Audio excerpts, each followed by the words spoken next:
Muito boa noite. Que Deus, infinitamente bom, justo, misericordioso, nos abençoe, nos ilumine, nos assista, nos proteja. Curiosamente, esta leitura feita pela Sandra, de algum modo, tem a ver com uma leitura que eu daqui a um bocadinho vou fazer. Os espíritos influenciam-nos. Uma nota inicial. Espíritos somos todos nós. Nós que aqui nos vemos uns aos outros somos espíritos encarnados, temos corpo físico. Ouço dizer habitualmente que em sessões deste género, por exemplo, os espíritos desencarnados, que portanto não têm corpo físico, são até em maior número do que nós que temos corpo físico. Quando o fenómeno morte, nós encarnados, passamos à situação de desencarnados, e os desencarnados no fenómeno da concepção passam à situação de encarnados. Portanto, a situação de encarnado ou desencarnado é uma situação circunstancial, logo a gente muda de situação em que está. Aqui a palavra espíritos tem mais a conotação, ou tem sobretudo a conotação de espíritos desencarnados. Vamos ver o que é que o livro dos espíritos nos diz. No livro segundo, ou parte segunda, conforme as traduções, que trata do mundo espírita ou dos espíritos, capítulo 9, intervenção dos espíritos no mundo corpóreo, no subcapítulo 2, influência oculta dos espíritos sobre os nossos pensamentos e as nossas ações. Todo este livro segundo, talvez que na maioria das pessoas que estão aqui teriam muito interesse em o ler desde logo. Então, a influência oculta dos espíritos sobre os nossos pensamentos e as nossas ações. Pergunta 459 do livro dos espíritos, que é: os espíritos, é Allan Kardec a pôr a questão à espiritualidade superior. Os espíritos influem sobre os nossos pensamentos e as nossas ações? A resposta é: nesse sentido, a sua influência é maior do que supondes, porque muito frequentemente são eles que vos dirigem. Livro No Mundo Maior, ditado pelo espírito André Luiz, psicografia de Francisco Canto Xavier, psicografia ou escrita mediúnica. Capítulo 14, Medida Salvador. Este livro nós temos aí à venda na biblioteca. Diz o seguinte, este capítulo: havíamos terminado a ativa colaboração no elevado ambiente consagrado à prece, quando certo companheiro se abeirou de nós reclamando o concurso do assistente num caso particular. Calderaro, que é o assistente espiritual, de certo conheceria os pormenores da situação, porque entre ambos se estabeleceu curioso diálogo. Infelizmente, dizia o informante, nosso Antídio não sobreleva a situação. Permanece em derrocada quase total. Vinculou-se de novo a perigosos elementos da sombra e voltou aos desacertos noturnos com grave prejuízo para o nosso trabalho socorrista. Não lhe valeram as melhoras da quinzena passada, indagou Calderaro fraternalmente.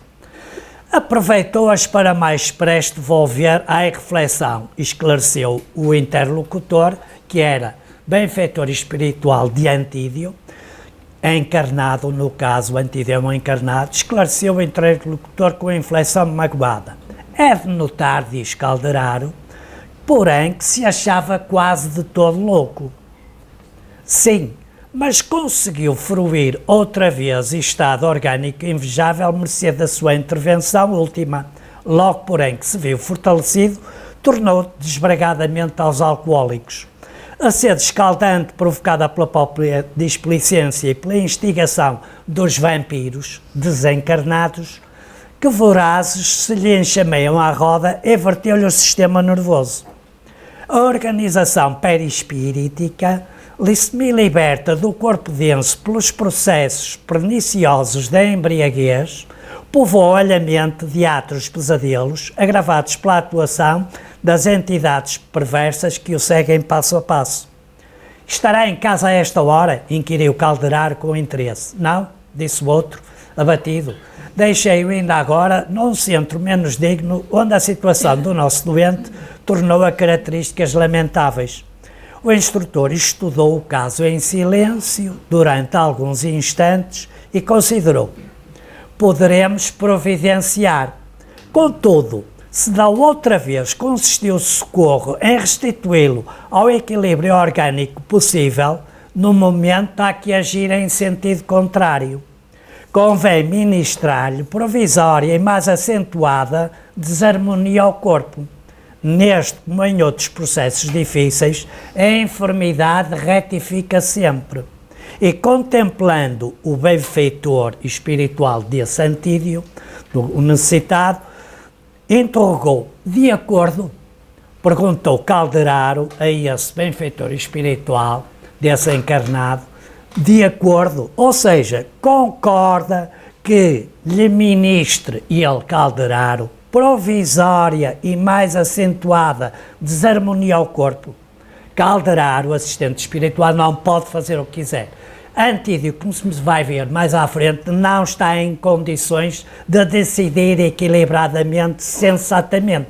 Daí a intervenção do benfeitor espiritual. Mas Calderaro, que já lhe havia equilibrado a saúde física, não pode fazer o que muito bem entender. Daí perguntou ao benfeitor desse Antídio: concorda, de acordo, vou-lhe providenciar, ministrar, provisória e mais acentuada desarmonia ao corpo. De acordo, concorda. Calderaro, assistente espiritual, não pode fazer o que quiser. Perfeitamente, redargueu ele, o benfeitor espiritual desse Antídio: o meu amigo é especialista em assistência e eu lhe acato as determinações. O que nos interessa é a saúde efetiva do infeliz irmão que se entregou sem defesa aos reclamos do vício. Rumamos para o local em que deveríamos acudir o amigo extraviado. Penetramos o recinto, servido de amplas janelas e abundantemente iluminado. O ambiente sufocava. Isto é, portanto, um ambiente de encarnados. Desagradáveis emanações se faziam cada vez mais espessas à maneira que avançávamos. No salão principal do edifício, onde abundavam extravagantes adornos, algumas dezenas de pares dançavam, tendo as mentes absorvidas nas baixas vibrações que a atmosfera vigorosamente insuflava. A palavra atmosfera, penso eu, pode ser aqui substituída com toda a propriedade pela palavra psicosfera. Indefinível e dilacerante impressão dominou-me a ele, André Luís, que ditou o livro, dominou-me o ser. Não provinha da estranheza que a indiferença dos cavalheiros e a leviandade das mulheres me provocavam. O que me enchia de assombro era o quadro que eles, encarnados, não viam. A multidão de entidades conturbadas e viciosas que aí se movia era enorme. Os dançarinos não bailavam sós, mas inconscientemente correspondiam no ritmo assodado da música inferior a ridículos gestos dos companheiros irresponsáveis que lhes eram invisíveis. Atitudes simiescas surdiam aqui e ali e de quando em quando gritos histéricos feriam o ar. Calderaro não se deteve. Mostrava-se habituado à cena, mas, não conseguindo sofrear a estupefacção que se assenhoreara de mim, o espírito que ditou o livro, André Luís, que foi médico na última encarnação, solicitei-lhe uma intermitência perguntando: meu amigo, que vemos? Criaturas alegres cercadas de seres tão inconscientes e perversos? Pois será crime dançar? Buscar a alegria constituirá falta grave? Que perguntas! Que raio de perguntas, André! O ato de dançar pode ser tão santificado como o ato de orar, pois a alegria legítima é sublime herança de Deus. Aqui, porém, o quadro é diverso. O bailado e o prazer nesta casa significam um declarado retorno aos estados primitivos do ser, com ineludíveis agravantes de viciação dos sentidos. Isto que eu estou a ler, desde logo a mim me interessa. Observamos neste recinto homens e mulheres dotados de alto raciocínio, mas assumindo atitudes de que muitos símios talvez se pejassem. Todavia, esteja longe de nós qualquer recriminação. Lastimemo-los simplesmente. são transfugas sociais e, na maioria, rebeldes à disciplina instituída pelos desígnios superiores para os seus trilhos terrestres. Muitos deles são profundamente infelizes, precisando de nossa ajuda e compaixão. Procuram afogar no vinho ou nos prazeres certas noções de responsabilidade que não logram esquecer. Fracos perante a luta, mas dignos de piedade pelos remorsos e atribulações que os devoram, merecem ser amparados fraternalmente. E passando os olhos de relance pela multidão de espíritos perturbadores que ali se davam ao vampirismo e ao sarcasmo, obtemperou: quanto a estes infortunados, que fazer, senão recomendá-los ao divino poder? Tentam igualmente a fuga impossível de si mesmos. Alucinados, apenas adiam o terrível minuto de autorreconhecimento que chega sempre, quando menos esperam, através dos 1000 processos da dor, esgotados recursos do amor divino que o Supremo Pai nos oferece a todos. A mente deles também está apegada aos instintos primitivos e, frágeis e hesitantes, receiam a responsabilidade do trabalho da regeneração. Vendo-me boquiaberto e faminto de novas elucidações, o assistente propôs-me: vamos, deixemos-los divertir-se. A dança nesta casa não lhes deixa de ser, em última análise, um benefício. Chegaram nossos amigos encarnados e desencarnados aqui presentes, a nível tão desprezível que, sem dúvida, não foram sapateado, estariam rodando lá fora em atos extremamente condenáveis, tal a predisposição em que se encontram para o crime, que o Pai se comisere de todos nós. Demandamos o interior apressadamente. Numa saleta abafada, um cavalheiro de 45 anos presumíveis jazia a tremer. Não conseguia manter-se de pé. Calderaro examinou detidamente. Calderaro, entidade espiritual, observa um encarnado. O examinou detidamente e indagou do novo amigo que nos acompanhava. Voltou aos alcoólicos há muitos dias, precisamente há uma semana. Vê-se que se esgotou rápido. Enquanto encetava a aplicação de fluidos magnéticos, portanto, Calderaro, entidade espiritual, fazia passes magnéticos no encarnado, o orientador aconselhou-me notar os característicos do quadro dantesco sob nossos olhos. Antídio, doente e desventurado, a despeito das condições precárias, reclamava um copinho, sempre mais um copinho, que um rapaz de serviço trazia obediente. Tremiam-lhe os membros, denunciando-lhe o abatimento. Algido suor lhe escorria da fronte e, de vez em quando, desferia, Antídio, gritos de terror selvagem. Em derredor, 4 entidades embrutecidas submetiam-no aos seus desejos. Empolgavam-lhe a organização fisiológica alternadamente, uma a uma, revezando-se para experimentar a absorção das emanações alcoólicas no que sentiam singular prazer. É isto que se chama vampirismo, por exemplo, neste caso. Apossavam-se particularmente da estrada gástrica, inalando a bebida a volatilizar-se da cárdia ao piloro. A cena infundia angústia e assombro. Estaríamos diante de um homem embriagado ou de uma taça viva, cujos conteúdos sorviam gênios satânicos do vício. O infortunado Antídio trazia o estômago atestado de líquido e a cabeça turva de vapores, semi-desligado do organismo denso do corpo físico. Pela ação anestesiante do tóxico, passou a identificar-se mais intimamente com as entidades que o perseguiam. Os 4 infelizes desencarnados, a seu turno, tinham a mente invadida por visões terrificantes do sepulcro que haviam atravessado como dipsomaníacos.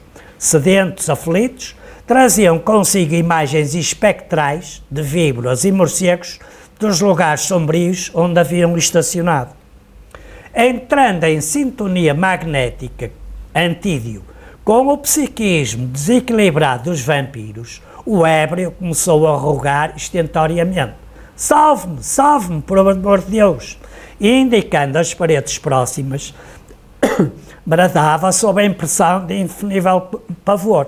Oh, os morcegos, afugentem-nos, detenham-nos, piedade, quem me livrará? Socorro, socorro! 2 senhores, também obnubilados pelo vinho, aproximaram-se espantados. Um deles, porém, tranquilizou o outro, dizendo: nada de mais, é o antídoto novo, os acessos de loucura. Parece loucura, mas não é. Os acessos voltaram, deixemo-lo em paz. As entidades perturbadoras timbravam nas atitudes sarcásticas, gargalhavam de maneira sinistra. É um dos comportamentos mais ou menos típicos de determinada espiritualidade inferior. Ouvias o infeliz a lhe ecoarem no fundo do ser e gritava, tentando investir, embora cambaleante, contra os ângulos invisíveis. Quem zomba de mim? Quem? Cerrando os punhos, acrescentava: malditos, malditos sejam. A cena prosseguia dolorosa, quando Calderar se acercou de mim, esclarecendo: é deplorável pai de família que, incapaz de reagir contra as atrações do vício, se entregou inerme à influência de malfeitores desencarnados, afins com a sua posição desequilibrada. Em atenção às intercessões da esposa e de 2 filhinhos amoráveis que o seguem, assistimos-lo com todos os recursos ao alcance de nossas possibilidades. Fê-lo recuperar o equilíbrio físico do corpo dele. Entretanto, o imprevidente irmão não corresponde ao nosso esforço.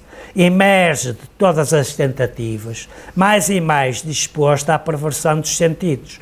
Busca, acima de tudo, a fuga de si mesmo. Detesta a responsabilidade e não se anima a conhecer o valor do trabalho, atenuando-lhe a ânsia irrefriável de sorver alcoólicos, e esperamos que se reeduque. Para isso, diz Calderar, o assistente espiritual, para isso, porém, usaremos agora recurso drástico, já que o desventurado se revela infenso a todos os nossos processos de auxílio. Fixando Calderar em André Luiz, o outro espírito que foi médico na última encarnação, fixando em mim expressivo olhar, concluiu: Antídio, por algum tempo a partir de hoje, será amparado pela enfermidade. Conhecerá a prisão no leito durante alguns meses, a fim de que se não lhe apodreça o corpo num hospício, o que se iniciaria dentro de alguns dias, lançando nobre mulher e 2 crianças em pungente incerteza do porvir. Dito isto, Calderaro encetou complicado serviço de passes magnéticos ao longo da espinha dorsal de Antídio encarnado. O enfermo aquietou-se, pouco a pouco, na velha poltrona em que se mantinha. O assistente passou a aplicar eflúvios luminosos sobre o coração, energia magnética, durante vários minutos. Notei que essas emissões se concentraram gradativamente no órgão central, coração, que em certo instante acusou parada súbita. Antídio parecia prestes a desencarnar, quando o orientador lhe restituiu as energias em movimentação rápida. Passos dispersivos. Premido pelo fenómeno circulatório que lhe valeu tremendo choque, o desditoso amigo pôs-se a pedir auxílio em altos brados. Havia também a inflexão de dor na voz lamentosa que grande número de pessoas se aproximaram penalizadas. Um piedoso cavalheiro tomou-lhe o pulso, verificou a desordem de coração e presto requisitou um carro da assistência pública. Em breves momentos, Antídio era transportado em maca de hospital para receber socorro urgente, seguido de perto pelo solícito benfeitor espiritual, o que pediu a ajuda de Calderar. Retirando-se em minha companhia, Calderar acrescentou tristonho: o infortunado amigo será portador de uma nevrose cardíaca por 2 a 3 meses aproximadamente. De balde, usará a valeriana e outras substâncias medicamentosas, em vão apelará para anestésicos e desintoxicantes. No curso de algumas semanas, conhecerá intraduzível mal-estar, de modo a restabelecer a harmonia do cosmo psíquico. Experimentará indizível angústia, submeter-se-á a medicações e regimes que lhe diminuirão a tendência de esquecer as obrigações sagradas da hora e lhe acordarão os sentimentos devagarinho para a nobreza do ato de viver. Notando uma estranheza, André Luís ficou atónito. O assistente concluiu: que fazer, meu amigo? As mesmas forças divinas que concedem ao homem a brisa cariciosa infligem-lhe a tempestade devastadora. Uma e outra, porém, são elementos indispensáveis à glória da vida. Tudo isto, ou muito disto, a mim me interessa. Livro Spartaco. História de um médium. Eu gosto de ler histórias de médiuns. E este, especialmente, por várias razões que agora não interessa, que não tenho tempo, gosto muito deste livro. Este livro, este já não há aqui à venda, é um livro difícil de arranjar, penso eu, mas no Grupo Espírita Batuíra, em Oeiras, deve ser possível lá, porque já se vai ver. O mentor espiritual dele é Batuíra, ou era Batuíra porque ele já está desencarnado, o Spartaco, e esse Batuíra, salvo por aquilo que eu li numa mensagem, depreendia-se que esse Batuíra tinha sido o rei do Dinis de Portugal. Spartaco, História do Médium. Isto é uma outra situação, uma outra maneira de ver. Os espíritos influenciam-nos. O caso 12, casos relatados pelo médium, neste capítulo 12, casos relatados por este Spartaco. Vem lá esta história acontecida com ele. 20. Filho, você ganhou moratória, é o título. Em agosto de 1964, isto são fotografias que eu tirei. Isto é tirado em Serralves, no Parque Terra, em frente à Casa de Serralves. Isto aqui é a entrada para a Casa do Cinema de Manuel de Oliveira e tem outras fotografias. Todas elas são dali de Serralves. Eu fiquei um bocado difícil de arranjar aqui cores para pôr nas letras. E acabei por arriscar, aqui, ali não aparece tão bem, aqui aparece um bocadito melhor. Eu decidi arriscar porque, quer dizer, era muito difícil arranjar as cores mais corretas para isto. Em agosto de 1964 foi internado no Hospital de São Lucas, e ele Spartaco, Rua Pirapitingui, 80. Na época, o diretor do hospital era o Dr. Eurico Branco Ribeiro, pessoa de grande coração. O diagnóstico indicava a ele, Spartaco, que estava acometido de uma anemia profunda e estava inapetente e pálido. Foi assistido por alguns médios, entre os quais o Dr. Eurico, o Dr. Luís Monteiro de Barros, o Dr. Arilex e o Dr. Clóvis Correia. Este último era pneumologista. Auscultava muito o meu pulmão esquerdo e dizia para os seus colegas que deveriam aguardar um pouco mais. Ele recusava qualquer alimento que me fosse oferecido, não sentia fome. 11 dias, recusava alimento. Fiquei internado 11 dias. Antes de deixar o hospital, disse para Zita, minha esposa, que estava amargurado por não ter recebido a visita de nenhuma entidade espiritual. Este Spartaco tinha evidência, tinha audiência, era doador de ectoplasma, médium de efeitos físicos, enfim, tinha múltiplas capacidades. Então ele disse para a esposa que não tinha recebido a visita de nenhuma entidade espiritual. Puxa vida, dizia o Spartaco para a esposa, sou uma pessoa dedicada aqui vemos como é que nós somos, como é que nós pensamos, como é que nós agimos. Puxa vida, sou uma pessoa dedicada à prática do bem e agora que preciso dos espíritos, nenhum deles nos visita. Temos estado esses dias aqui só nós dois, ele Spartaco e a esposa. E quanto à visita dos amigos encarnados, também ninguém veio. Francamente, estou decepcionado com tudo e com todos. Confesso que vou largar o espiritismo. Não adiantou nada, estou desde tempo trabalhando, procurando ajudar as pessoas e agora que mais preciso dos amigos? Ninguém aparece. Após a alta hospitalar, retornei à minha casa, cumprindo as recomendações médicas, tendo-me restabelecido prontamente. Depois de alguns dias, fui ao Grupo Espírita Batuíra, E lá nosso querido Batuíra se fez apresentar e disse, o mentor espiritual dele, você está reclamando, ele tinha evidência e audiência, enfim, você está reclamando de nós, os espíritos, porque na hora em que mais precisou de nossa presença, nós nos ocultamos. Agora eu gostaria de responder à sua dúvida. Nós estávamos no quarto, participando dia e noite da sua dor, de plantão permanente ao seu lado. Só não podíamos nos apresentar porque você iria perguntar pelo seu estado de saúde.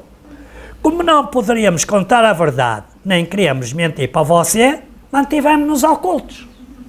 A espiritualidade mais evoluída é assim. A gente quer saber, talvez não convenha saber. Atenção que tudo isto não serve.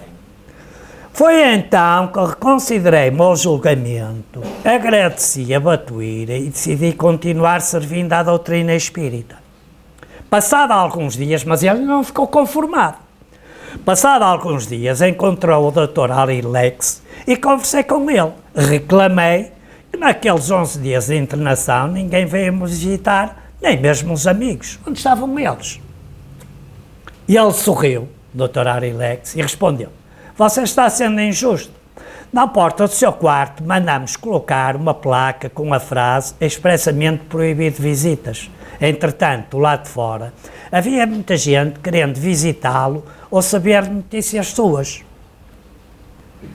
Fiquei envergonhado diante de minhas lamentações, de minhas reclamações, das minhas considerações, que nós somos assim, nós somos, não é?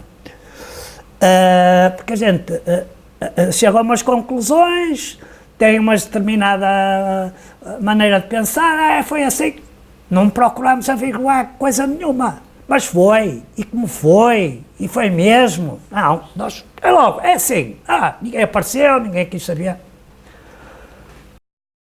Fiquei muito envergonhado diante das minhas lamentações e prometi continuar trabalhando na seara de Jesus, independentemente, eu também escrevi praticamente o que está, e o livro é brasileiro, independente do comportamento das outras pessoas. Faço este comentário porque Batuíra veio depois de nos dizer, filho, e Batuíra para o Spartaco, filho, você ganhou uma moratória, pergunta ao Spartaco, por quanto tempo? Perguntei. Ele sorriu, virou as costas e foi embora. E aqui estou, vivendo de moratória. Por isso, a cada dia que passa, agradeço a Deus por estar aqui nesta grande escola, a Terra. A gente quer saber muita coisa e há muita coisa que não nos convém que a gente saiba. Porque, filho, você ganhou uma moratória. Por quanto tempo? Pergunta logo o Batuíra. E ele sorriu, virou as costas e foi-se embora. Se a qualquer um de nós soubéssemos, você vai ter 1 mês, 1 ano, 10 anos de vida, e estragavam tudo, a gente não pode saber. Há uns dias falava com uma pessoa que é médium e até com algumas faculdades e dizia-me ela, se eu fosse morrer amanhã fazia já hoje um montão de asneiras. Eu fiquei assim a olhar para a pessoa, é uma senhora, eu fiquei assim a olhar para a pessoa, quer dizer, ela até tem múltiplas capacidades, tem mais que uma capacidade, até conhece alguma coisa de espiritismo, e eu não quero adentrar mais porque não é a situação, eu fazia já um montão de asneiras, quer dizer, afinal o que é que ela sabe, não é? Portanto, ele sorriu, o Batuíra, virou as costas e foi-se embora. Não, a espiritualidade mais evoluída é assim, se calhar até nem sabem, eles próprios também não sabem. E para que é que nos vão dizer isso? Para a gente estragar tudo? Não pode, pois só nos iam causar problemas.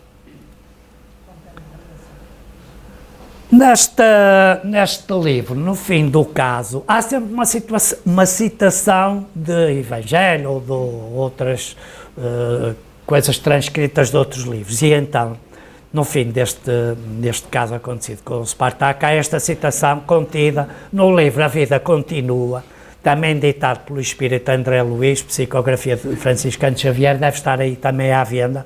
É mais um dos livros do André Luiz que fala da vida no mundo espiritual e diz esta citação: um caso ocorrido, citado por este André Luiz. É inegável que Amâncio possui apenas mais 10 anos de permanência no corpo físico, de acordo com os dados que nos foram enviados com o objetivo de estudo. Amâncio é encarnado, mas eles lá de lá, por causa de uma coisa, não sei, não estive a ler isso, por causa de algum problema dele, receberam os elementos todos. E eu agora fiquei parado, porque claro, eu quando paro às vezes é um problema. Há umas semanas largas eu fui fazer um tratamento espiritual. Eu não posso adiantar muito mais. Antes desse tratamento espiritual, a toda a gente, que não fui o único, a toda a gente que estava na sala, e eram umas dezenas de pessoas, foi feita a ficha kármica. Vão calderar, eles não podem fazer o que quiserem. Vão fazer um tratamento espiritual, que no caso até acontecer cirurgias espirituais, não podem fazer. Vamos lá ver. Vêem tudo. Aqui é o que ele está a dizer. É inegável que Amâncio possui apenas mais 10 anos de permanência no corpo físico, de acordo com os dados que nos foram enviados com objetivos de estudo. E eles fizeram uma avaliação da situação. No entanto, para um homem com os serviços prestados que ele tem, não nos será difícil obter, junto aos poderes superiores, moratória de 15 a 20 anos a mais, prolongando-se-lhe o tempo na existência atual, afirma o instrutor Ribas. Está ali um livrinho que tem por título também à venda, Obsessão e Desobsessão, Profilaxia e Terapêutica Espírita, da Sueli Caldas Schubert. Na terceira parte, que é relativa à reunião de desobsessão, há lá um capítulo que é a ação do mundo espiritual, em que é descrita uma situação extremamente interessante ocorrida numa reunião de desobsessão, em que foi elaborado para esclarecimento de um espírito, mais ou menos líder de um grupo de espíritos que andavam a perturbar os trabalhos. Foi feito um quadro fluídico do lado de lá, que do lado de cá, quem tinha evidência, por exemplo, conseguiu ver, a descrever uma cena, não é? A cena de Jesus a falar à Samaritana no Poço de Jacó, quadro com movimento, cor de luz, portanto, um quadro fluídico, em que até se podia sentir a brisa do ar e o prestes a anoitecer. Já não tenho tempo para estar a ler isto, mas o livro é extremamente interessante e útil, e esta história é uma outra maneira de ver. Os espíritos influem sobre os nossos pensamentos e as nossas ações. Nesse sentido, a sua influência é maior do que os pontos, porque muito frequentemente são eles que vos dirigem. Muito obrigado.